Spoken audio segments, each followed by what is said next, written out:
Hello, everyone. Happy week 4. So I'm going to start off with a couple questions that we were asked in our weekly thing. And the first one was, have we ever been involved in a production of some sort that had tech elements that impacted the show? Um, and of course, been in productions and things like that where the wrong music cue starts or the music doesn't start or different things like that. A few years ago when I was directing Newsies at the high school, it was final dress rehearsal and the power went out, like blew a fuse in the theater. So it was good practice for the kids that you keep going. The show keeps going until the director stops it, and they kept going and got the lights and the sound and the music back on, and we just kept going on with the show. But thank goodness that was just final dress. But yeah, that would kind of be the tech elements that I've been involved in. And the other question was the lack of coordination between actor and crew. Has that created challenges?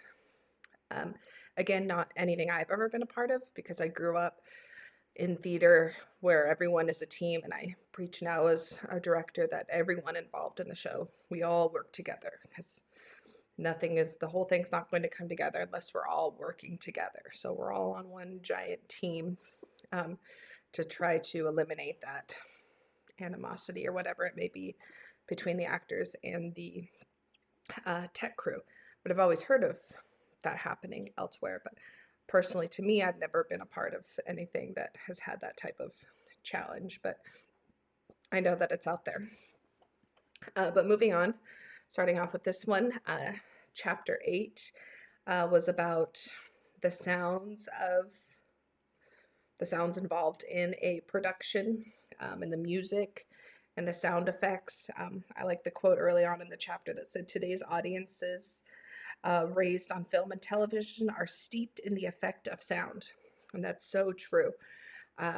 So trying to take that idea and add it into plays and things that may not have as much music to try to bring that element into it as well to make it more interesting for our audiences. Right now, in the play that we're doing at the high school, we're doing Treasure Island.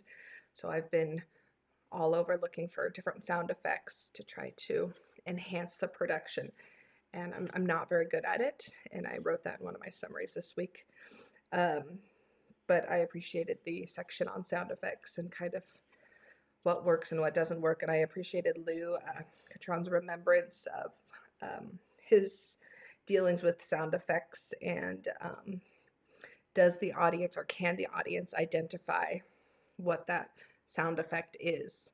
To me, listening to my example is horses galloping. I know it's supposed to be horses galloping, so to me it sounds like it, but the outside person that doesn't know what's going on doesn't sound like horses galloping. And so to keep that in mind next time moving forward and ask my kids in the show, do you know what the sound effect is, and go from there. And that is definitely something I will take with me moving forward and remembering what to do in situations like that. Moving on to chapter 9 was the spectacle, the visual aspects of the production, the spectacle that is theater. So I kept kind of saying in my head while reading this chapter.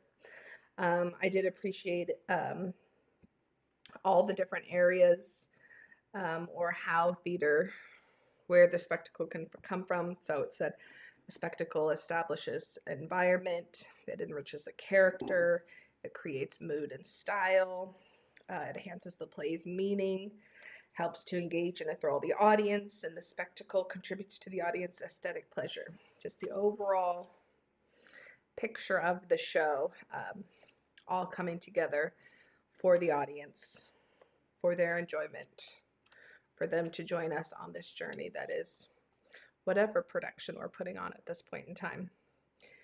The chapter went into explaining the different types of theaters, the proscenium arch, the thrust, the theater in the round. I've pretty much been involved in shows with the proscenium arch and kind of a thrust or kind of a hybrid of both. The production I'm directing now is kind of a hybrid of a thrust and theater in the round-ish a little bit. And that's kind of new to me, so it's been a little bit of a challenge, but everything's a learning experience when it comes to when it comes to working anything, but working in the world of with children and all of that. So a good little challenge for me and a good challenge for them as well. Moving on to chapter 16, the ground plan, the set. I feel like a lot of set stuff, and maybe this is just for me, is kind of common sense, like aesthetically pleasing looking at it. But there were a few key points that stood out to me, things to keep in mind always. Sight lines, no matter how your set is set up, making sure everyone in the audience can see those important moments, see everything going on stage so they can be there with you. The idea of placing like maybe a end table here or a chair here to help to motivate blocking and movement so that it's not all just here, that it can kind of move out to the corners of the stage a little bit, make it a little bit more interesting to watch. And just the idea of making sure that your entrances and exits are planned, and so that when someone's leaving to go to the kitchen, they're always going through the same kitchen door or wherever it may be.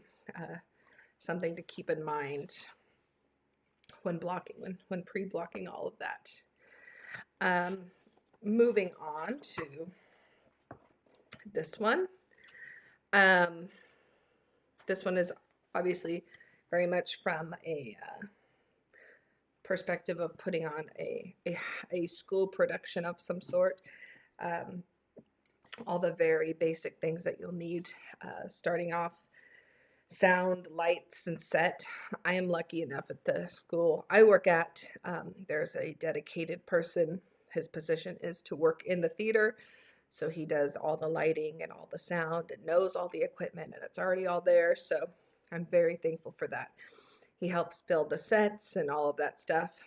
I do contact parents and ask about set building, or just building experience in general. Welding, sometimes we need welding.